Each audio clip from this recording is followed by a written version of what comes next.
There is a fifth dimension. A dimension of sound. Damn it, Frank! We tell him to be quiet. I spilled my hot cup of Uranus again. A dimension of sight. Hey, Arch. I'm gonna sock you in the puss. A dimension of mind. Nan Adams, is that you?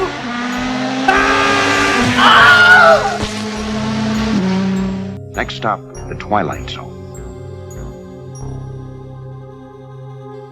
What's going on, everyone? Welcome to the Twilight Zone of Fifth Dimension podcast. I am, of course, your host, Nick, and we're here to talk Jacob's favorite episode. Jacob, what episode is that? The Passerby. Episode 69. I was going to say, Jacob has failed. Yeah, 69. Yeah. Oh, But really, we're the Fifth Dimension of Twilight Zone podcast, people. We're 69th dimension. the 69th dimension. We're all about that. We're all about that 69, people. Oh, yeah. Yeah. Season 3, episode 4 equals 69. My math is correct. Does it? Yeah. My math is always correct. Is that what 3 plus 4 is? 3 plus 4 is 69? No. No? What? What? That doesn't make no goddamn sense. It always makes sense, Triv. It always No, makes it sense. doesn't. Not even in the Twilight Zone. Rod Serling would look at you with a smooth tasting love oasis me. in his He hand. would love me, Triv. Oh, He wouldn't. He wouldn't. He would look at you as a weirdo, and he would like write you the way he wrote the dude in Escape Clause. Not the devil, so but the other guy. He would take my mom out for her steak dinner and never call her back. Basically. No, gotcha. Because Rod Serling is a son of a bitch. That Bill Brasker.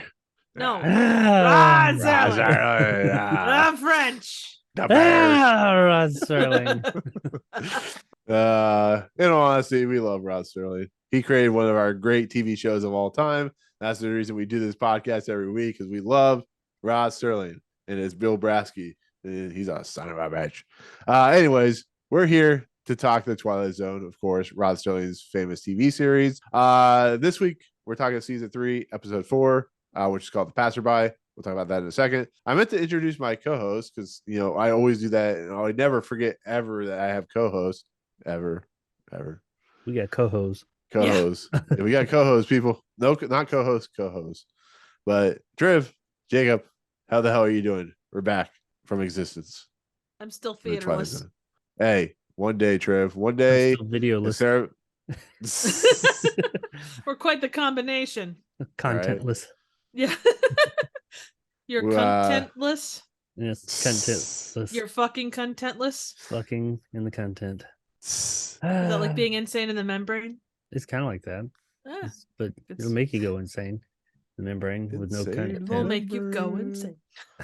So, Triv, But if you know, we get you Sarah... did put shit out though. I mean, you put out a video and you put out a live stream. I did. You're not contentless. I live streamed me working, and I also put out a video of me just talking for 15 minutes. That's okay. And Nick did what Nick does best, which is do awesome reviews. You're too kind, Triv. You're too kind. Gosh, You're too kind. I You put out Gosh! into his videos.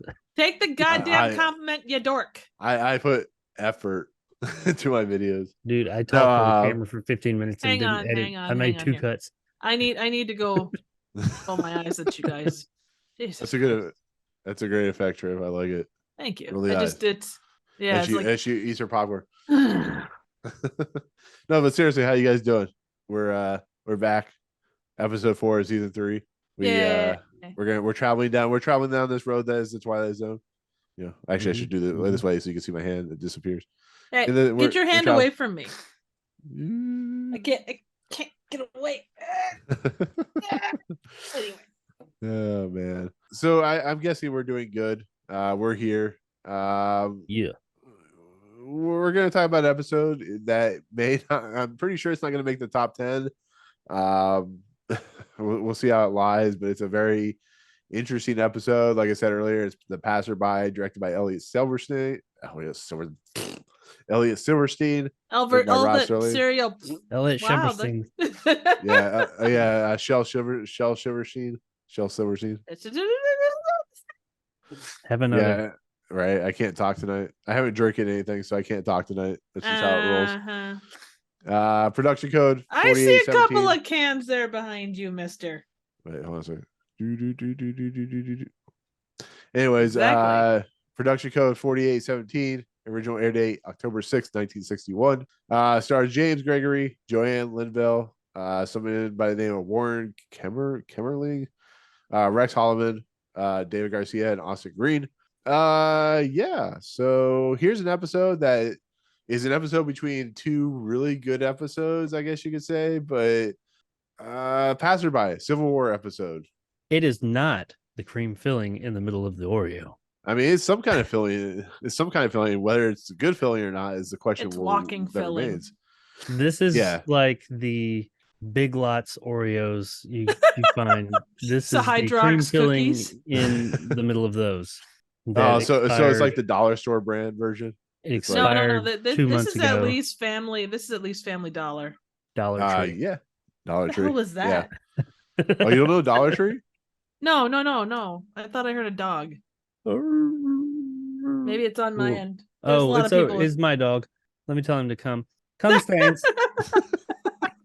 No, it must have been in. My windows are open. Come, Stains. I'm not used to hearing dogs because it's like 80 here today. Oh my God, it's like 80. Not 80 here. Well, the end good. of the world. No, it's just weird. It's because I got the windows open and shit. But anyway, moving on. So speaking of outside, okay. As I always say, always ask. Anybody remember this episode? Anybody? Anyone? Once we got into it, yeah. Mueller. Yep. Mueller. Exactly. Yeah, I remember this one. Not like once we got into it, I knew roughly what was going on, but like the way that things went down, my brain kept going to like Gone with the Wind more than anything else, which obviously it follows that same thing. So yeah, I have some recollections of it. I remember it. Yay! Wait, I didn't do you remember really? every single beat, but as soon as it started, I was like, I remember what's happening here. I remember the whole episode took place in that spot, and I remembered where all those people were going, and I remembered what was going on. I didn't remember, like I said, I didn't remember every single thing as it was happening. I was like, oh yeah, I remember this one. It's a very dry episode. It feels like Dry. That's one way of putting it. Yeah. Hey, well, there was plenty of bucket action. You know, there was some moments with the well. I mean, so you can't say it was a dry episode. 100% dry episode. It feels like one of those. It's one of those episodes. It's one of those episodes with that country feel music that they put in there, like that weird, like you would see like Old Yeller, or I don't know how to explain it, but it's like that. I know how to explain it. Bad. Wow. Yes. I mean, there you go. Jacob's throwing down the Thanks gauntlet. for tuning in, folks. Boring, maybe. I mean, I don't. I'm very mixed on this episode. I'll be straight up. It's an episode that we can all agree once we were watching it, we kind of knew where it was going. I mean, is that fair to say? well, yeah. Without that's spoiling the thing. anything before we get there. I mean, Essentially. it's essentially not very unpredictable, I guess. It's a one-trick pony.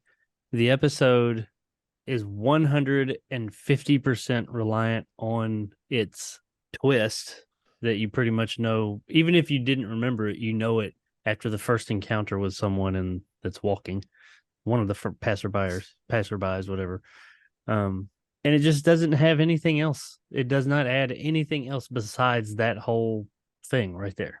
See, now I do wonder, because this one of the trivia points on this was it came out when the Civil War started so 100 years after the Civil War started. So it's 1961. Being that, and I know that we're, 60 years? Yeah, 60 years beyond that now. A lot of people would have had grandparents that that might have lived through the Civil War. So maybe like they're thinking, oh yeah, Grandpa talked about, walking back past things and stuff. So maybe it would have held them closer because you would have had those not marches, but those people just marching past the house the way that they do. Well, Do you think? I was gonna say it's an episode that really is central focused on like how it's like we go back to that Flags of Our Fathers, letters from Iwo Jima analysis, where it really is about how everyone is the same in the end. Everybody is. It doesn't matter what side. There's the woman, as we'll learn, who's a very of the Southern belle, racist type of individual, and then there's like the soldiers, which we'll learn later on. All the soldiers they're of different, Union and the North and stuff like that, and it's very much about acceptance and reliance on like not looking at your fellow person as an enemy and stuff like that, which is what plays in later on. I mean, would you guys agree, or is there more context in that I'm missing? I understand what you're saying, and I think that's probably what they were going for. Had I never seen this before, and this is my first introduction to it, I don't know that was mentioned, but I don't know that would have come across to me. Like that whole, North or South, it doesn't matter. Like, yeah, they're all people, but the whole notion of, I mean, I feel like you could have set this kind of like any time in history and kind of had that same feel to it. If you had two different groups of people, it wasn't necessarily a North-South thing. I don't know. I have a weird. I don't know what to think about this one. I think it's a kinda North-South with thing, this. but like you said, I think it was more of a kind of like Nick said a minute ago, like the Flags of Our Father, letters from Iwo Jima. Two enemies in a war, the people aren't all that different. Yeah. I mean, there's that aspect with the guy with the eyes, but I mean, yeah, there's just not much here, man.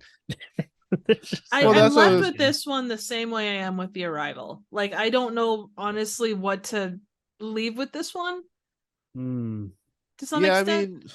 I mean, this feels like one of those episodes once again that they needed to pad out a certain amount of time, or not a certain amount of time, a certain amount of episodes for the season. And once again, not all of them are going to be bangers, but like I said, it's very difficult to come off something like The Shelter, which is very what we talked about, and to go into very hardcore, and then go into something like this where it's like, I get it, you have a specific thing you're trying to say, Rod Serling, but it's like basically it starts out there's these Civil War vets on a field. Rod Serling gives his first part of his speech, which we'll get to in a second, but it's just basically that, and we come across, like I said, the woman who is not named. She's like a Southern belle, or Lavina Goodwin. Yeah. And there's the army sergeant who's actually not named. And it's like that through most of the movie or episode. Thrown in, so like, once again, if you pay attention, you can kind of see where this series or this episode's going. But I mean, I don't know. It feels like there just wasn't enough meat to the bone for this episode. Somebody got the bone. Me. Yeah, I think she was wanting that bone earlier in the episode. The way she's like, play me guitar, and here's a sip of water. Give me a song, big boy. But I don't know. I mean, let's talk about. I mean, I guess go into the first part of the narration. I guess I'll let you do that, Jacob. Can we do both parts or just because it's split up? Well, yeah, let's do the first part real quick, then we'll talk. And then first part, which is strictly narration, is this road is the afterwards of the Civil War. It began at Fort Sumter, South Carolina, and ended at a place called Appomattox. Appomattox. It's littered with the residue of broken battles and shattered dreams. Appomattox is was one of the last battles of the American Civil War.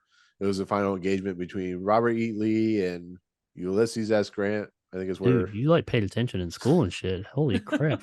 I mean, there is a thing called Wikipedia. I mean, I may not be. I'm looking at it too. I didn't click on that. I thought you just like remembered that from school. I was like, damn. Well, no, but like I knew the history buff over here.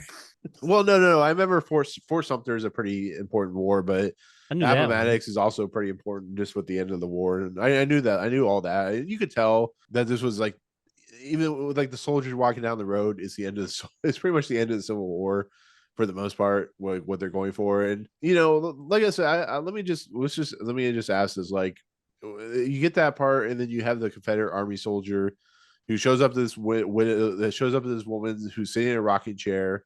They start conversing, they start talking. He drinks some water. He has a guitar that he's made. Like, what do you think about all this? Like, were you bored off the offset, or were you just kind of like, okay, where's this going? I mean, right out the gate, of course, I wasn't bored, but I mean, it never grabbed me.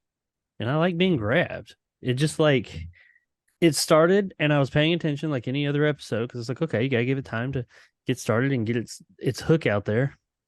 And it just never happened. Dude just sat out there and they just chit chatted for a while, which that's fine. But I really didn't give a shit about their chit chat. And then it just didn't go anywhere. And I mean, when it did start to go somewhere, when they started talking to, the other passerbys, I knew immediately. I mean, right, even if I didn't remember from seeing it, I would have figured out because they pretty much give it away in that part. I mean, they drop a lot of hints. So like where you're supposed to be like, yeah, I'm pretty sure this is what's going on. It just didn't do it for me.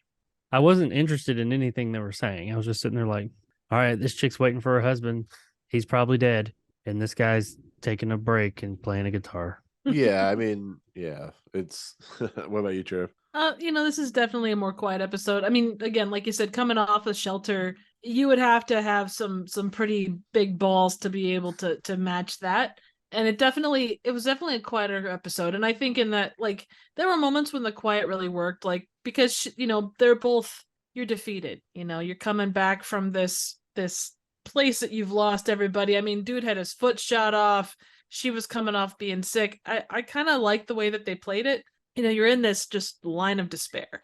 Was So she sick? That's it. Because like how she ended up in the end. Did they mention that she was sick? Did I just miss she that? mentions early on that she was coming off being sick, and like the way that she's like fanning herself at the beginning, you could either take that as it was very warm, or you could take that as she had a high fever, which it was a fever thing, I think. But yeah, so I at the beginning, like I said, I guess I got a lot of Gone with the Wind vibes off this just because of how it was set up, and that's a pretty obvious connotation. But sure. Once I got past that moment, it was an interesting to see where the conversation took them. It wasn't the most like, oh my god, I'm so engaged in what they're talking about, and holy crap, he played a lovely song and all that kind of stuff. But it had moments where you're kind of like, okay, seeing where this is going. You have an idea of where it's going, but it's still that, okay, we'll give it a chance.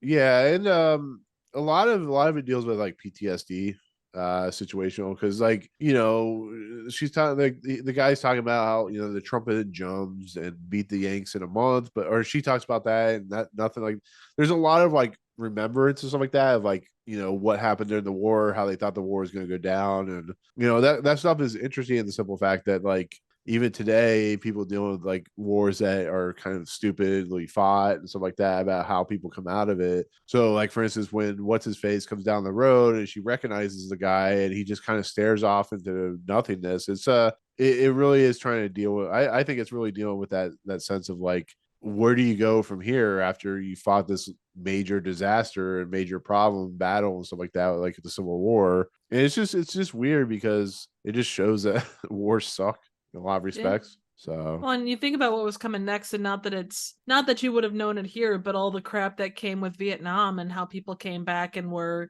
pelted with fruit and kind of left to their own devices, and mental problems and poverty and all of that stuff. And the way that they go doesn't really change. Well, that's the interesting thing, is like the Civil War looked as like a sham war. The fucking World War I and World War II were celebrated. Vietnam War, Korean War, like it's amazing like what's celebrated and what's not. Like here, the Civil War was such a fucking nonsensical war, and it just kind of shows that, where the ideology view of like the woman in this episode is very of a type, and you still see that even today, just how people's views are just, I don't know, I don't want to put anybody down, but it's like there's certain views like I believe, and there's certain views that other people believe, and just a culture clash.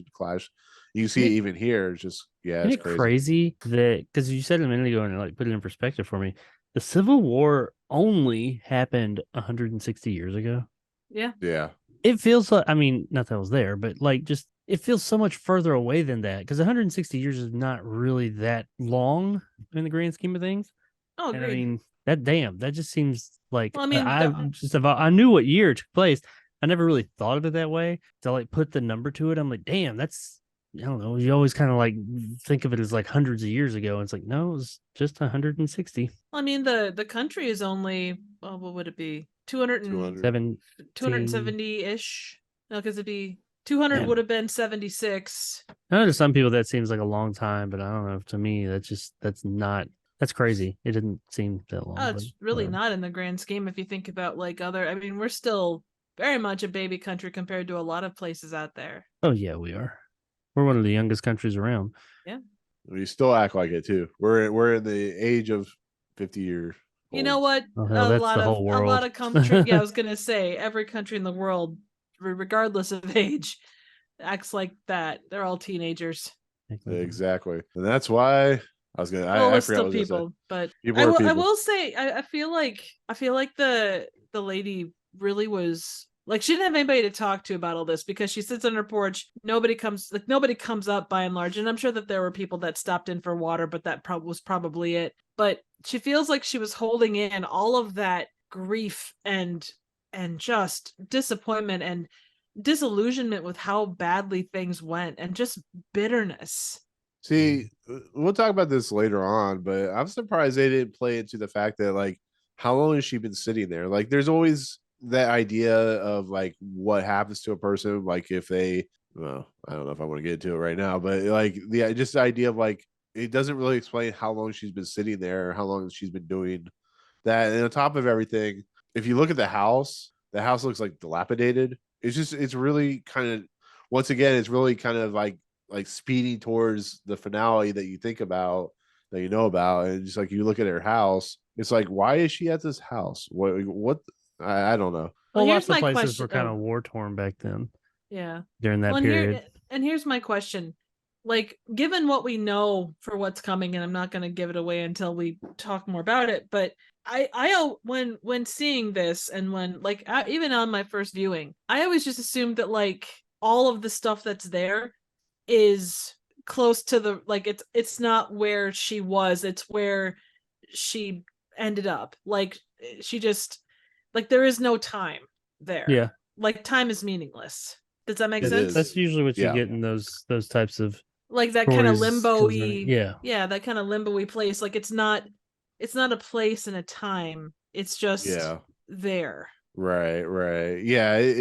I mean, pretty much if you're listening to this episode, you kind of get where we're going for. So, like I said, we'll talk about that. But Jacob, go ahead and read the last part of the thing. In just a moment, you will enter a strange province that knows neither north nor south, a place we call the Twilight Zone. All right. So I got to ask you guys, what do you think about the length between Rod Serling talking and him showing up? Like there's a good chunk of like probably 3 or 4 minutes before he finishes up the narration. So it's a very interesting way to parcel out his kind of narration. But what do you He's guys done think it about before. that? But like to this extent? Like I don't remember being this like long in between. I don't remember if it was this long between or not, but I mean, he's done it where he's broke it up before, where it's like a little bit of dialogue, some stuff happens, and then he pops up, or more dialogue or narration. Right. Oh, the other thing I've never actually brought up before is this the first? Well, did this happen in the first season where it showed the title of the episode after the kind of opening narration? Yeah, I was gonna ask that. 'Cause You we mean never like talked that about that. It's Did a it show season it 3 period? thing. Is Did it? it showed it period or did it show? Because I don't remember last week. It showed the title. I don't remember it ever. Has it been doing that all along and I didn't realize No, it? it's It season just- 3. It's Okay. it just Okay. started with season 3. Normally, like every episode before or every season before this, it would show it at the end and it would give Yeah. like producer information and then the title of the actual episode. But you didn't get Yeah. that previously. I noticed it last week, and I was going to say something, but I didn't want to sound dumb. No, you don't. I had to go back and check myself on the first episode of the season because Well, I saw that that's and it's like yeah, that's my own fault because I've noticed it. I just keep forgetting about it. It's the same thing with like the opening, like that's all changed too. Like Yeah. it's completely different than it was the last season. So I keep forgetting to bring it up, and I just like I noticed it today. I'm like, oh yeah, I should probably talk about that. But I think it has to do with like the way the studios work, because there's a whole big thing where in the beginning or for like the longest time, movies have all their credits at the beginning of the movie. And it wasn't until Star Wars, the original Star Wars movie, that all changed, and George Lucas had to fight that. And then they started doing it like the way they do it now, where sometimes you'll see it at the beginning, most of the time you'll see it at the end. So I thought that was interesting, like how they changed it up. I don't know if that was a studio thing or that was a Rod Serling thing or how that works. So I can't find anything on it. But I mean, other shows, I, other black and white shows I've seen have like the title of their episodes in the beginning before. This is just first time for Twilight Zone. Yeah. well, Well, yeah, not this one, but last one. It may have been before last one. It but- was it started with season 3, so it started with Okay. 2. Well, the last week was the first time I noticed it. Triv, did you look in the book at all for this episode? I did not. Let's see. Actually, I don't know if you guys watched or looked in the. I don't know, Triv, if you look in the book for the last episode, but I don't know if it was the writer or the time, but they really did not like the shelter. Like there was a whole big segment about just like the shelter feels like characters that are too like one dimensional and stuff like that. Really? Yeah, Yeah, I you should didn't. go back- I Go well, back and take past a couple look weeks at have it. been. Yeah, I totally will. I've past couple weeks have just been nuts. No. I'm just saying, like I noticed that I meant to tell you about that, but I appreciate it. the book actually says this is the weakest episode of the third season, which I can Passerby? which I can kind of see that because if you look at like what's coming up with like apparently the grave and It's a Good Life, the Midnight Sun, Death Has True. Revisited, the trash can episode, Quality of Mercy, the Hunt. The Hunt, I think, is a very underrated episode, by the way. That has the same feel as this episode where it takes place in like the South and the country and stuff like that. But I mean, if this is the weakest one of the season, that makes me happy because well, I yeah, I didn't mean, think this that's episode what the was all book that. says. Yeah. If I didn't think this episode was all that, but I definitely don't think it's the worst episode we've seen. Oh, not even close. So Oh, that no, means that we don't have any trouble with Templeton and all that bottom rung stuff like that. I don't know. This I mean, might end up down there. This isn't like Trev's favorite episode, The Bewitching Pool or anything. Yeah, according to Um, Pace Magazine, which again, take Oh, that these as you will. motherfuckers. Passerby is listed as 133. Yeah, it's pretty low. Yeah, it's right below. So it's right. It's the thing about machines is 131. I'm just looking here. What else we've got? You know they remade this episode in 2002. Yeah, I saw that. That's pretty crazy. Wait, did that? Yeah, Yeah, he's they- returning from the Iraq War. Yeah. Oh, was it just as boring? Haven't seen it. I just read that. But no, but like as Triv, I think you were still looking up something, but I think this episode there are parts where I think it's interesting. Like for instance, the soldiers walking by. Yes, you kind of figure out what's going on, but just like the look on their face, they're walking down a path that's all like foggy and stuff like that. You watch how what's her face, the woman, the crazy racist woman talks and stuff like that, and you see how like she talks. Why with is she the racist? Did she say something racist and I didn't catch it? I don't think she did. She? Well, maybe racist is the wrong word. She is very much against the North. And Yeah, but that's kind of that era, though. I mean, if no, if your I know, house but got I blown meant to racist shit is the and- wrong word. Yeah, I was gonna say she's just a typical, like she's just obviously that was a big house at one point, but yeah, she was just like a Southern lady who had been through hell the same way, and she was grieving the loss of her husband and people that they knew and stuff. Well, no, I know, but like there is a sentiment that Rod Serling is trying to say about Southern people in the South in the 1800s and stuff like that, and how she talks about like the first the northerner killed her husband. The person she sees, she's gonna blow him away with a shotgun. Yeah, I And- think I would blow away someone that killed my husband too. Honestly, I would have. I'd be pretty friggin' like testy about that shit. Like I wouldn't. I mean, honestly, I wouldn't be all rose petals and stops there and have the thing. I mean, that's you're talking the the quote day or time that the war ended. That I guarantee you, there's a lot of bitter people on both sides. Yeah, show. And that's perhaps so. not a judgment on you. I'm just saying that, like, given that time and her house was blown to hell, her husband's dead, everyone that they care about, just from a humanity perspective, I think that that's a pretty even keeled response generally. But the reason I say that, I think I like the fact that the sergeant has kind of a change of view and change of heart as this episode moves along. Just like his view of like how I think what was trying to be put in perspective is just how this soldier, this guy that lost his foot and stuff like that, is on a crutch, how his view probably going into the war is like, fuck the Yankees, we're gonna take them down, blah blah blah blah blah. And as most wars probably do, he probably saw the realistic side of what's happening and probably changed his view. So I guess the kind of the difference between her and him is kind of that scale balance where like you start to see kind of how someone lives in this world where they see one side, they think all Yankees are evil, all the North is evil, and then you have this guy who finally sees the truth that it really is just a lot of terrible ideologies of people who are basically coaxed into believing one thing, and then they finally see what the truth is. Because I'm pretty sure if all of us went into a war, you know, especially after like 9/11 or something like that, and we go and believing all Iraqis are evil people or all people from Saudi Arabia are evil people, and then we go into the war and it's not the truth. But I think that's what's kind of leading here is just the idea of like somebody's perspective changes as, you know, they're coming to a certain understanding. I don't know if you guys believe that, if you guys agree with that or not. I would agree with that for the most part. I do think that holding on to grief as well, like you see, and I'm jumping ahead a bit, I apologize, but like you see her hold on to that grief, and even when things happen and you know, she sees the outcome of certain things, she's scared to move on and scared to let go of all of that stuff that she's been holding on to. Sure. She didn't want to face the truth. Right.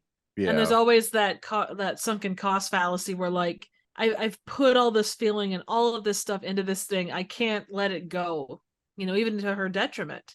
Because the way they describe it, you know, this is kind of your last chance. It's kind of like when Bill and Ted went down to hell and had to face off against the Easter Bunny. Mhm, Absolutely. mhm. Yeah, exactly. And playing like that. Twister, you know, And you their don't play grandma, Twister Bill's right. grandmother, Yeah.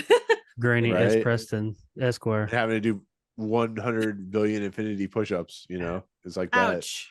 Drop and Right. give me $1,000,000. Ouchie. But no, but like I said, most of that's what it happens, and then we get to a point where it's at night, or at least it seems like it's at night, and he's chopped. Apparently, he can chop wood, even though he's like handicapped and stuff like that. I don't know. I leave that out the window for guy can chop wood with you know, pretty well. Men were real men back then, Nick. Is that what They it didn't is? let things like no feet stop them from living. Yeah, he's just Chop like, fuck this. wood, smoke a pipe. Right. Get Real find a men random are woman They on the didn't side have of the no road. fruity ass flavored tobacco like nowadays with some strawberries and shit. He smoked a big cigar, and Right. it tasted like Ass. steak and Ugh. yes, that's what real men smoke.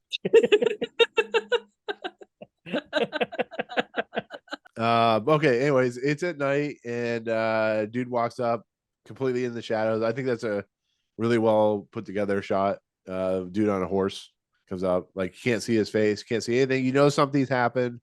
And like it's never really fully explained, but you kind of get a gist where he's like, I need some water, and the general or the sergeant's gonna give him water, and then Lavina comes out with her shotgun. And I found this the most interesting part because she's like, I'm gonna shoot this motherfucker, and it's like, how does she know that he's the North, like a northern, the guy that shot his uniform. Yeah, Is it? uniform and Yeah, he's wearing Like you gray. can't really tell anything. He's like, you can tell that he's wearing a northern uniform. Well, yeah, his hat and their uniforms were different. I mean, like they were different colors too, but I mean they look different. Oh, because he was like all like in shadow, so I didn't know you could Well, tell. part of that was I don't think he was like from their perspective as much shadow. They couldn't see his face, obviously, but yeah. like I think some of that was for they could see more of him. That's what I gathered is you could tell just by his uniform. I kind of assumed accent too, just a little Yeah. bit. Like not that the two of them had like the strongest Southern accents, but compared to them, like there would, and not to say that everybody that fought for the South had an accent, but you do kind of have not that. everybody fought for the North. I mean, go to North Virginia or not North Virginia, but Virginia or something like that. Oh yeah, Plenty of people up north that have that accent. I'm just Yeah, thinking yeah. though at that time and place, given they were going to, well, one, because you only have 24 minutes to tell the story, but two, Sure. they're going to say, okay, you have no you have a northern accent, you have a southern accent, you're going to play this role, you're going to play that role. So they wanted, Yeah. Anyway, maybe I'm insane. That's possible. In the membrane. Too much surf and turf. But he tries to stop her from shooting this guy, and she shoots, and of course, nothing happens. He's impenetrable, apparently. Which at that point, the way he's talking, the way he says nothing really matters anymore. He just wants some water. He said he wishes them the best, walks off, and says that this too shall pass. Wait and see. Of course, we see out with the lantern that have his face is missing. Of course, the sergeant talks about how this guy helped him and saved him or whatever when his foot got blown off or whatnot. And then in essence, the reveal happens at this point. We kind of, if you haven't been paying attention, this is kind of like the moment, because he's like, yeah, I kind of remember that you died, and you're like, oh, so you're dead. So oh my god. The dead. All they need is Aragon. The dead. Exactly. They're going to the cave. So here's a random question, and I know that it's a moot point, but he's riding a horse. Is the horse dead? A, did the horse die with him? And B, do all horses go to heaven? Probably with the dogs. Yay. Yes. We'll just Okay. say yes. Yay. In this world of the Twilight Sure. Zone, yes. Sure. Woohoo. Sure. Just for you, Chib, we'll say yes. Yay. There's a stable and everything. There's a little horsey playpen. They can have kids. They have Ponies. horsey kids. All horses become ponies in heaven. Right. They do? Oh boy. All Unicorn. horses go to heaven. Twilight Sparkle. All horses go to heaven.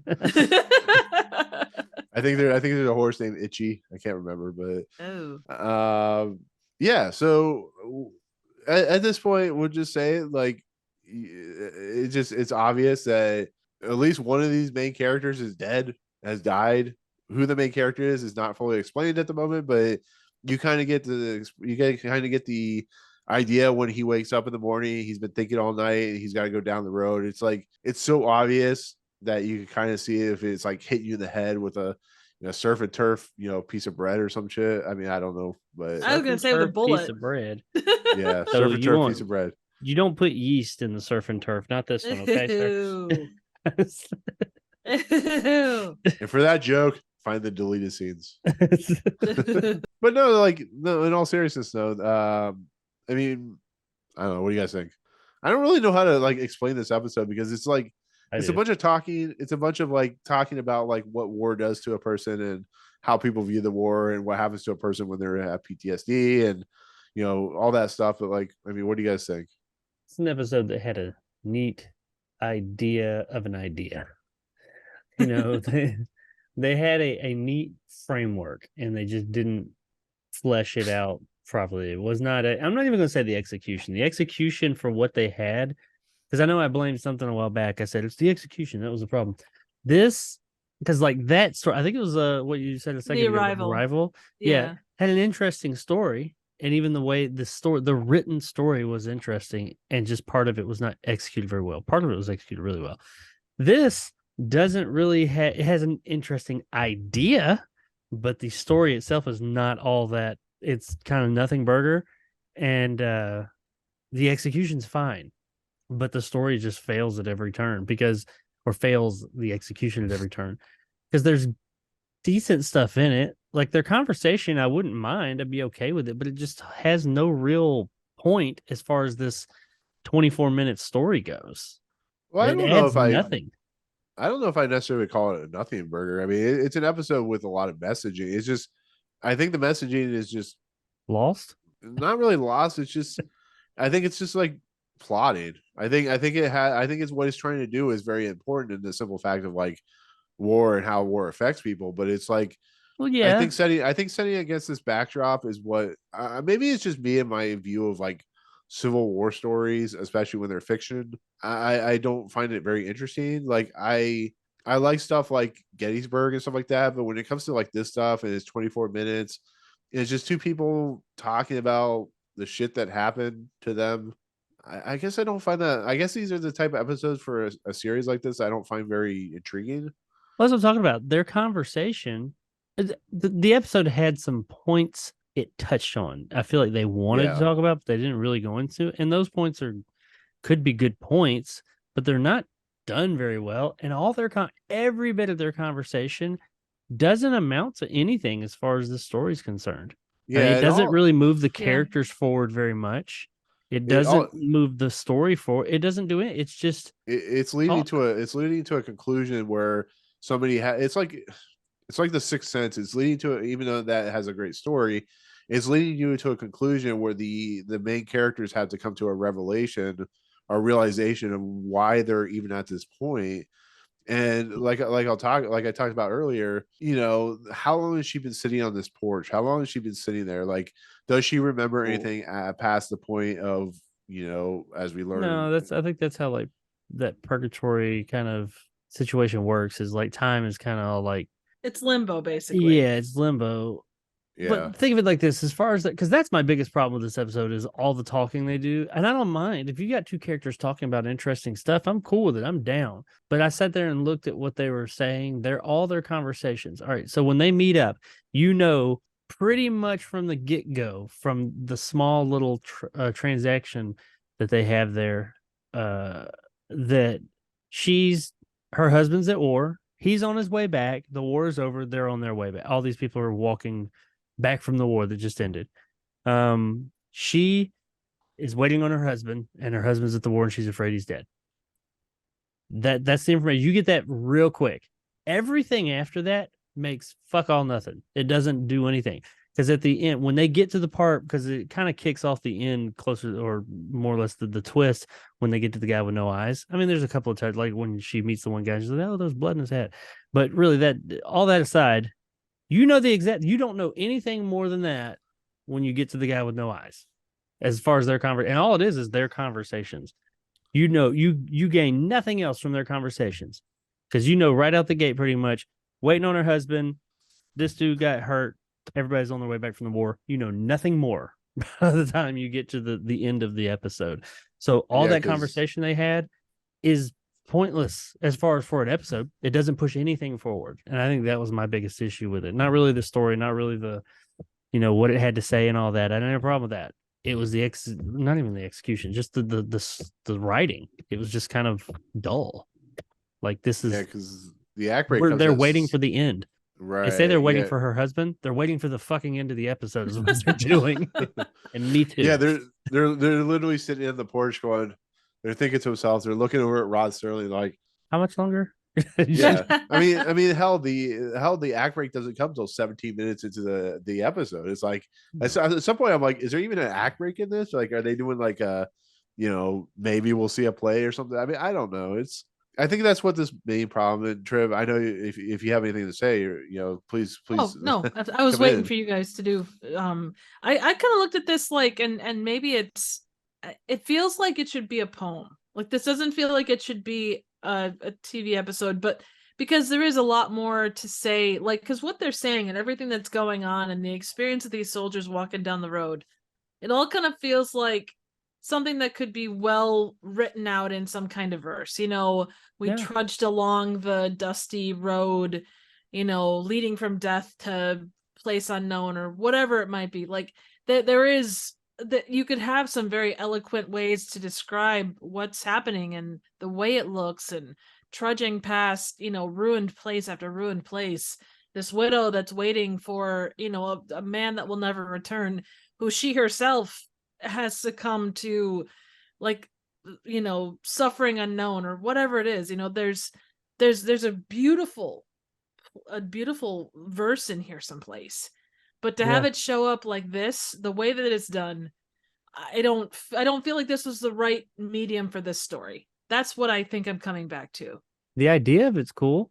Like, if you just like gave somebody the elevator pitch, oh, you've got a lady, you've got all these dead soldiers walking by, going to, the river with the guy, and going to heaven, hell, wherever, the afterlife.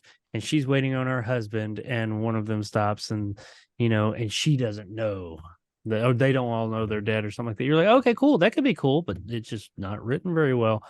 And then, are we Well, going to talk about the final person she meets? Well, yeah, we'll get to that. Yeah, we'll get to that. I promise. Because But yeah, no, but like what I wanted to say was, I think if you had ended this episode with her seeing her husband come back and her realizing, or she's never truly realizing that what's going on and the fact that she's dead, who died of whatever fever, yellow fever, or whatever she had, and her running towards her husband, and then you have the sergeant kind of walking off, similar to like the hunt, which, like I said, we'll talk about later on in the season. I think that idea works. I think the idea of what is being portrayed works, but it's where this episode ends and where it plays, which I understand what they're doing as my the hands are so I heavy understand right what they're now. doing. What's that? My Well, no, I hands are understand. so heavy. Yeah. But I understand what they're doing with the last character that comes on screen because they want to represent the end of the Civil War. But why? Just say it. Who comes at the end of the episode? It's so I don't understand it. I don't understand the logic of Honest thinking. Dave. Yeah. Well, and I It's think they like- were trying, like you say, they were trying to make quite a strong statement about, like, because I'm sure that there were still, like, you look at like the era, you've got civil rights stuff going on, you've Yeah. got Ku Klux Klan bullshit, you got all these things, and I But- do think that they were trying to make a statement about, okay, we need to leave all this, all these things, we need to leave them in the past because. Well, I guess I get that. I understand that, but Abraham Lincoln comes in and he quotes Shakespeare's Julius Caesar, and it says, "Of all the wonders that I have heard, it seems to me the strangest that men should fear. Seeing the death a necessary end will come when it will come." That's basically not even really explaining about like what Abraham Lincoln's whole view of the world was, and just like I don't feel like that necessarily justifies what you were just saying. Like not saying you were wrong. I'm just saying like. Oh, right. I'm Gosh, kidding. no, in all honesty, but like, You know what you need, Nick? You need a surf and turf. yes, I Sorry. Say do. a circumcision? Yeah, exactly. No, but like it's so weird though. Like you have Abraham Lincoln come in and say that to the woman, and she just runs off to her husband. It's like you completely just threw in Abraham Lincoln just for no fucking reason. This almost feels like that episode where the guy goes back in time. It's just like the concluding portion of that episode. It just I don't know. I don't feel like Abraham Lincoln really needed to be in this episode. I No. don't think it works. I think It it's didn't add anything. Yeah, It's kind of like them the naming makeup's Nikolai. terrible. It's kind of like them naming Nikolai Khrushchev. You know, in that the lemon car. At least one. that episode was goofy. No, agreed. I But- just. It's like, oh, we need. I bet you the studio was probably like, well, we need a banger thing to close out this episode. I know. I mean, if they're gonna put Abe Lincoln in there, instead of quoting Shakespeare and Julius Caesar and all that, should have just walked in and been like, "Madam, party on, dudes!" That would have been awesome. It Oh was- my that- god. It was just that. Yeah, that was like at that point I was just kind of like, but before he showed up, I was like, "Oh my god, this is." I'm not feeling this. And then he comes up just casually. Abraham Lincoln shows up. I'm like, oh my, get the fuck out of here. It's funny too because Come he's on. taking a cue out of Rod Serling's playbook where he's just like in the background. He's just like sitting next to a tree. It's like, what have you been doing the whole time? Like, how far? I don't know. It's like going back to that episode where the guy goes back in time. It's like you don't even see Abraham Lincoln in that episode, but you see him here. It's like, what the? I don't know. I It's will so say weird. props to them. They did a good job with the makeup and such. I guess For Abraham Lincoln. Yeah. I mean, I didn't it have was a good for the problem time. with I it. guess.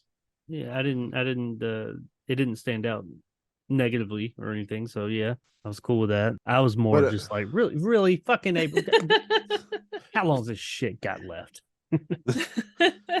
Well, that's the funny part. Like, like 17 minutes are about them talking, and the last 3 minutes of Abraham Lincoln just quoting Shakespeare. It's so weird. It's such a weird kind of dichotomy of like how this episode plays out, just the strangeness of it, and like the ideas and concepts are there, but it's just like the execution feels like very half baked. I guess is the word. All they It is needed an was odd- Jim Brewer and Dave Chappelle flying through the air. So What? half baked. No. Oh yeah, okay. Oh okay. my god. I thought you guys would get that joke. Anyways, yeah, I mean, what else? Like anything else you guys that I know I've been talking over you guys and stuff like that, but was there anything else I thought it was Sorry, that was interesting, like at the very beginning, and I knew that it wasn't going to head that way, but just subtly, like when you see the lady like kind of fanning herself, and she seems to be the only one affected by heat. I thought it was like, oh, is this from that perspective? You could be like, oh, is this hell, or is this a road to hell or whatever? And it's like, well, no, they're not going to do that. But I thought it would have been Oh no, interesting that's to later. see. No, That's I coming know, later. but just the idea of that. I will say Yeah. they did a good job with her. Like there's several times where she's got like tears running down her face. I appreciated the extra effort that they put in with that, and there was some interesting the way they did some of the shots. Like technically, it was kind of neat. Like you see them go behind all these trees and stuff as the procession is marching along. And those were kind of neat, but Yeah, the one thing I can't complain about is it looks it's a beautifully shot episode. Like that's the one thing I can definitely give it is it's very well shot. It feels like they put a lot of effort into the set work and the lighting. It's just the overarching story. Once again, like, when I went to see To Kill a Mockingbird, like that story is so riveting and works on stage. And I think if you turn something like this into, a 2-hour play or something like that, I think flesh it out and caress it, I think it could work very well. But as a 24-minute episode, as we've all alluded to, it's a very stagnant, boring, not very much.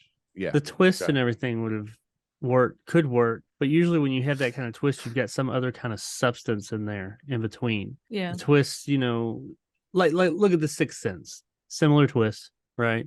Spoiler alert. But but similar twist, but that movie still stands on its own without that twist. Sure, the twist is like the holy shit moment, but the movie was still, the story was still there. It was still entertaining. It was still interesting without that. This is not, and it's not even with it. And if Abraham Lincoln was going to quote a play right after he died, what you said it was Julius Caesar? Yeah. Why, they missed a goal. They should have had him quote something from Our American Cousin, or yeah. Whatever he was watching when he died. Should have quoted that. Or maybe he quotes something from his own, and maybe that would have been too on the nose. But they could have had him quote something, right? Like and not that he was FDR, but nothing to fear but fear itself. That whole line of reasoning, something that he would have said. Future. Right. Well, no, but you know what I mean. No, it would have shown that like time here has no meaning. Right. Guys, right, we're doing this all wrong, guys. Clearly, this is not the right episode to have Abraham Lincoln on, because he's struggling right now because he's clearly in the middle of fighting vampires and zombies. So, for God's sake, this woman was a vampire, and he just needed to coax her to go back into the fog. Or I like Abraham Lincoln Vampire Slayer. It's okay. It's not. It doesn't have anything on Abraham Lincoln Zombie Hunter. With his I had to watch it. I had to watch Vampire Slayer, but I don't like Vampire Hunter. So Vampire Slayer was really good. Wait. Are you talking about the Seth Graham, like Abraham Lincoln? I was making it because he said he said Vampire Slayer. It was Vampire Hunter. Is it Hunter? Yeah. I don't know. I was making the joke that there's two different versions. Well, no. The reason I bring it up is because Sci-Fi Channel probably had 20,000 ripoffs in addition to Zombie Slayer. They had Zombie Slayer or whatever. Yeah, Nick and I did a collab on that one. Yeah. Abraham Lincoln, Julius Caesar. Then you have FDR, American Slayer. Badass. Speak softly and carry a large stick. It's funny too. Like Abraham Lincoln, one of the greatest presidents of all time, can't see him not killing zombies. It's just, I don't know. I think it makes sense. That's what he do, and help dead women on the side of the road. Right. But yeah, that's the episode. Like, anything else you guys want to talk about that we haven't talked about? Matt. I'm mad as hell, fucking 69 was this. Well, not every 69 can be great, Every 69 I'm included in is great. Well, you're reviewing this. You weren't involved in the original production. It involved 24 minutes of my time. Jacob, a 69 is always rough, man. Sometimes you have, what's sad? Like, we had more enthusiasm for the Mr. Beavis episode than we do for Jacob's favorite episode 69. Like, it's sad. It really is, as like stupid as we get on this podcast sometimes. episode 69 should be an episode that we have fun with, but I think we're all like down so much from watching this episode that it feels like, when you turn 40 or have a birthday party or something like that, no one shows up. It feels like that. Wow, that was a weird turn. Well, my birthday's on Christmas, so nobody shows up anyway. He sits in the corner, just rocking back and I'm forth. at the bar, guys, but it's closed. Oh, I'm sorry, man. He's waiting for the northerner to show up so he can shoot him with the shotgun, that type of thing. Mhm. But I mean, I promise I don't I'll come down there, but just don't shoot me. I have too much to live for. Too much corn and Yes, 18 too much wheelers corn. to live for. Yes. And hey, to toast. be fair, all that corn can be used as fuel. So there you go. And it is. Yeah, absolutely. Yeah. So see, Yeah, I found something good about toast! your state. Oh, thanks. That's just I thanks. mean, yes, you don't have Buc-ee's or Disney World, but at least you have corn that fuels Buc-ee's in Okay. Disney World. Okay. Buc-ee's? We don't have You have Buc-ee's. you have grass-fed cows or We do. corn-fed cows. So We there you do go. very much. Corn Yeah. fig. And cheese. We have grass-fed cows. Those are the best kind. They are. Yes. I have grass-fed goats. Yay. So, Basically. anyways, did you guys have anything else you wanted to say on the episode? I don't think so. I think I covered my bits. Jeff? Literally You covered and your bits. yes, I covered my bits literally and physically. Boring. Yep. He's literally got dry eye from the heat. I so- blinked 8 times during the episode. We're proud of you, Jeff. Right. So, anyways, with that said, Jacob, hit us up with closing narration. Oh, it's a doozy. All right, here we go. Where'd my scroll in my mouth? There we go. Incident on a dirt road during the month of April, the year 1865. As we've already pointed out, it's a road that won't be found on a map, but it's one of many roads that lead in and out of the Twilight Zone. So does that mean that Limbo is in the Twilight Zone? Or Death is in the Twilight Zone? I don't know. I'm just happy that episode 69, he did reference in and out. So it heads in and out, in and out. And So the Twilight Zone has good And- burgers, huh? Apparently, yeah. Not as good French fries, but good burgers. We'll say that. oh yeah, they make burgers too. In and out. Anyways, In and out. so yeah, that's episode 4 of season 3, which is called The Passerby, episode 69 of our podcast as well. Yeah. It's called Yeah. The Boredom. The boredom. That's what it should be called. I think I was okay. down on this episode a little bit more than you guys were. Smidge. I just don't I don't think it's as like the worst thing we've ever seen. It's definitely not Franklin or man gets upset by kid carrying radio upstairs episode. But Yeah, that was a thing, wasn't it? yeah. That's the thing that I completely forgot about until I just read the list. So it's amazing how you forget episodes even though you just watched like a month ago. Anyways, with that said, let's do it. Twilight Zone ranking list, the greatest ranking list ever. This one is definitely not boring. So Number I'm gonna- 20. 3. I'm putting this right above Dust. Number 50. If you told me you'd rank this as 20, I would probably, sadly, I would have to be like, no, you can't. If there's one thing that you and I will both agree with is yes, maybe that episode is too high, but no, this episode is worse than that. This episode is not better than that episode. This I should say. episode is more boring than Perchance to Dream. Dear God. He Or admits Perchance it. to Dream is just a nonsensical fucking mess of a episode anyway. We're not getting into that. We're nowhere near that anyway.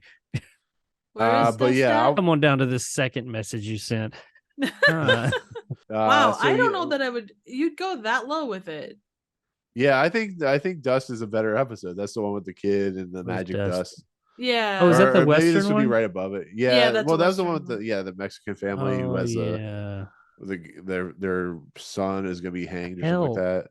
That one wasn't great, but you know what? I was more interested in that story than this one. Admittedly, I do have to admit, yeah. But is this better? Mighty Like, Casey. is this worse or better than the thing about machines which is Jacob's That favorite. was the food critic one, right? Yeah, that was a food critic one with the shaver that rolled across the floor with a fish String. line. Yeah, it was like do do do do. Yep. Is this better than Judgment Night? That's the submarine. Yeah. Yeah. That was equal. That was bad too. Man, it's hard to say what's better when you're talking about crap all around. Is this shit better than this shit? I don't know. What do you say, Triv? So you guys I'm gonna throw a monkey wrench into this a little bit. So Ugh. I had similar feelings to this one the same way I did The Arrival. So I would almost, and I'm not saying it should be this high, but I would put it up for myself if I was doing it. I would put it up closer to The Arrival because it kind of left me with that same feel. There was a lot in this episode that wasn't bad. I think if anything, this episode suffered from some weird writing, if nothing else. Where is the Arrival's at 50? Rival was 50. Weren't we higher than that? Not Oh with no, we Rival. weren't. We weren't. Okay. Yeah. So I'd say like around King 9 or Big Tall Wish. But again, that's me. That's me throwing a monkey wrench into this, and it most certainly, I'm not saying it should be there, but that's where for me personally, being that it kind of left me with that same feel. I really didn't know how to describe this one. I think Well, I what mean, throws me like- off is the Mighty Casey. I actually kind of enjoyed that episode, and it's at 58. Well, there's like Mr. Denton on Doomsday, which I found like to be a much better episode. Drunk guy, his Yeah. hours, but I mean, we're dealing with like episodes that have like meaningful intentions, but don't necessarily deliver on those intentions. I guess Oh, this like is the this one. problem. All right, so let's break it down to this. What was it about this episode that made it bad? Was it, and not even bad in the sense of, like whatever. Jake, what was it for you that kind of, was it the fact that it was boring? Was it the fact that it was like a poor execution? No, it wasn't execution for you. It was just the story. boring, and it was vapid. It just had nothing until the very end. Up until the end, it had nothing happening. Nothing was going on. There was there was no story. There was just some people talking, and they didn't have anything to say. And how about for you, Nick? Well, that's how I feel. Like The Arrival, I thought the first 2/3 of that episode were somewhat interesting. Yeah, but then you get to that really, really shite of an ending. But it's the same thing with like King 9 Will Not Return. These episodes have interesting ideas, but they just don't deliver on those ideas. Like, Big Tall Wish is like about the guy, the boxer, who was dealing with like a very, unjust world. And I shot an arrow to the air. Is that the one where they're in the desert? There's a couple the that Reno they're in the one. desert. Well, no. I mean, is that the one where like They end up in oh Reno. yeah, Reno. Like I would put it, if we were to go higher, I would put it in that like I shot an arrow into the air, Mr. Denton on Doomsday, Big Tall Wish area. Yeah. More than the I don't know. It's one of those episodes where this is one of those episodes where the intentions are there, it just doesn't deliver at all. Well, Right. nobody does anything particularly bad in the episode. No, like it's well Not like, shot. oh, that was terrible. It's just boring. Like No, nobody that's does fair. anything particularly good either. It's just there. And I that's mean, all these episodes. That's all these episodes in this vicinity. They're all Well, just there. They're that's not. what makes me say, okay, so I guess my fallback is, which one would I rather watch again? And like You mentioned the Mighty Casey. Mighty Casey, I thought, is it a great Twilight Zone episode? No, but it was like along the same lines as the Most Unusual Camera. Very It's true. kind of goofy, and I um, didn't mind it. But anyway, Yeah, 20. I would put this below 22, but somewhere in that 52 to 60 range or whatever.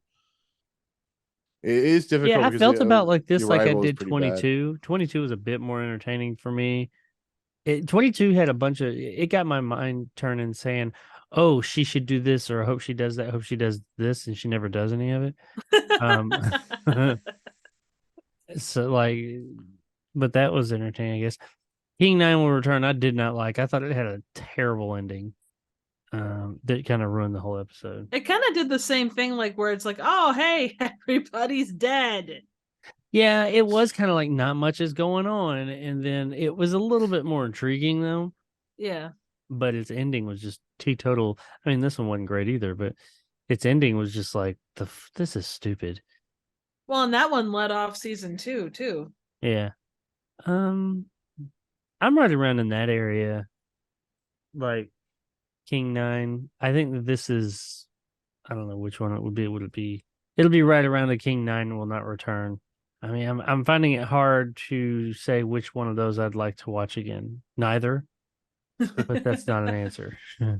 I mean, would you want to put this like below 22 and above King 9? The Mighty Casey was just I didn't like it was so comedic and just weird and silly. And I know a lot of don't people know. don't like that one. Apparently, Yeah. I think it is a departure from what they're used to. I mean, What's top you're, Twilight Zone doing. I say your Well- Mighty Casey is like my 22. Is like I really like 22, but that's just me. So Yeah. I think Mighty Casey, since it came at the end of like season 1 and you had such Yeah. a strong surrounding it, it probably, had it been somewhere else, it may not have been as poorly received. Yeah, I'm gonna put. I'll say 52-ish.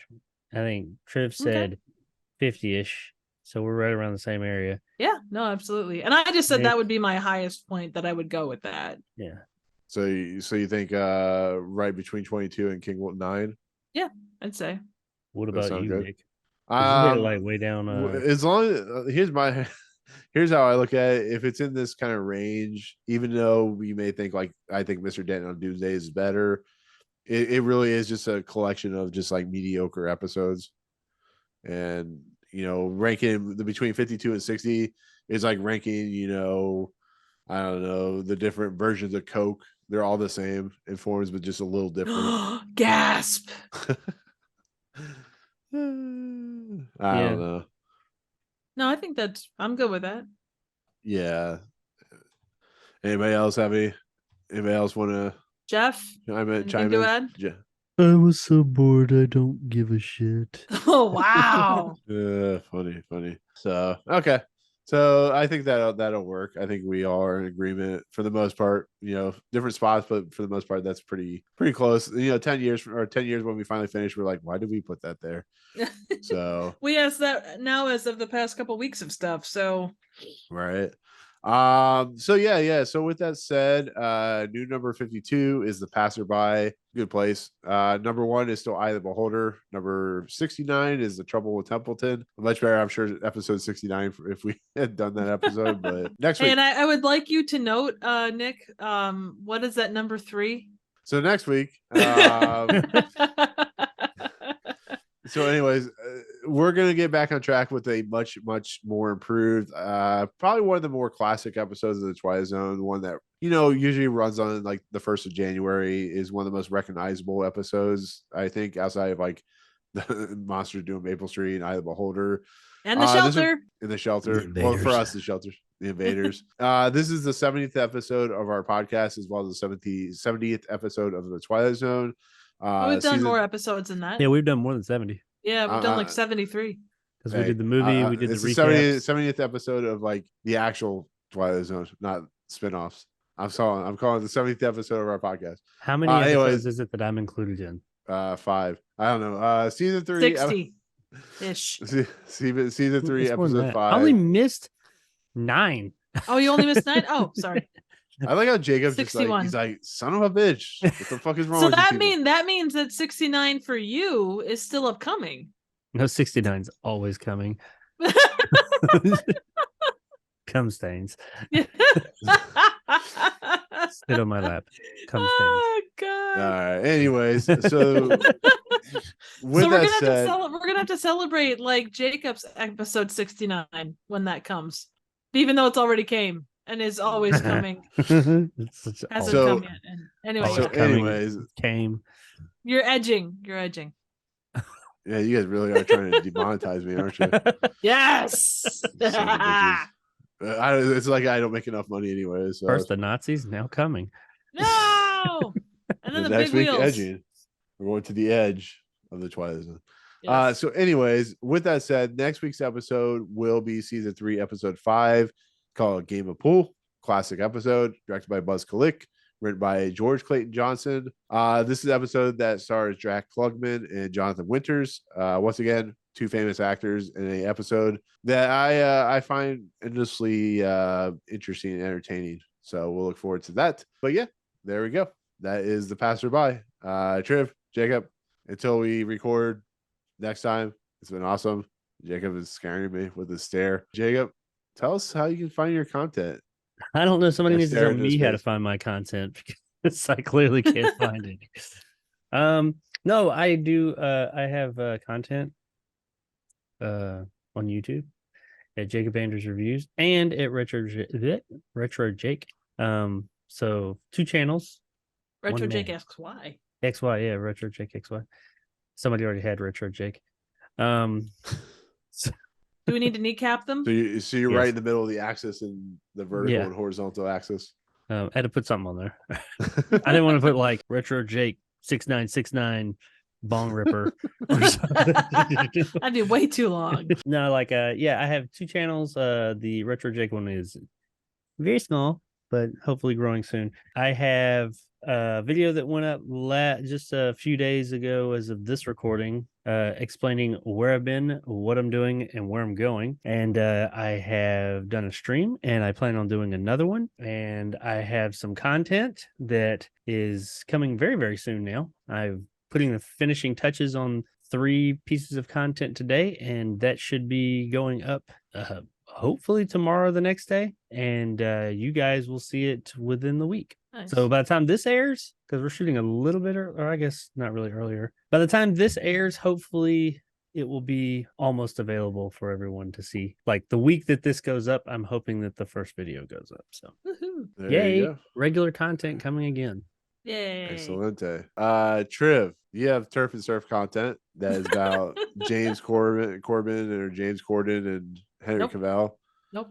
Where can they find that great content about James Corden? Oh, we got trouble right here in River City. It's capital P and that rhymes with T and that stands for pool. As in What? the game of pool. Oh, Never mind. Sorry. Gotcha, That- gotcha. that- I That's hadn't what I watched get that for one. trying to quote the Music Man. Anyway, I am theaterless still. But stuff is coming, always coming. Hopefully Oh, here in the yeah. next couple weeks, by the time either this episode or the next one goes up, I'll have something out there. So yeah, otherwise you can catch me on Twitter or Instagram at Trivial Theater. Excellent. And help Triv get her theater back together. Don't let the Pleasure Emporium take over unless I say so. No, I don't want you on my site, man. I still own the space. Screw you. I don't know. I've been getting letters. Uh-huh. I've been receiving letters. Uh-huh. Anyways, with that said, Movie Emporium, my content. I saw Renfield, did a review for that. Saw Twilight Zone, did a review for that. Did other reviews. I'm sure I'll have more reviews as this post, but we're also on audio feeds like Anchor and YouTube and Audio Boom and Cups of Uranus and all that good stuff. So subscribe, find out how we listen to in your earphones, your ears, the Earphones. Sue sounds of ears. The sweet, sweet sounds of Nick's voice. Oh yeah. Bow, bow. Ooh. So without further ado, for myself, Jacob, and Triv, we'll see you guys next time in the Twilight Zone. Peace out, motherfucker. Surf and Dirt. Ah. How is life in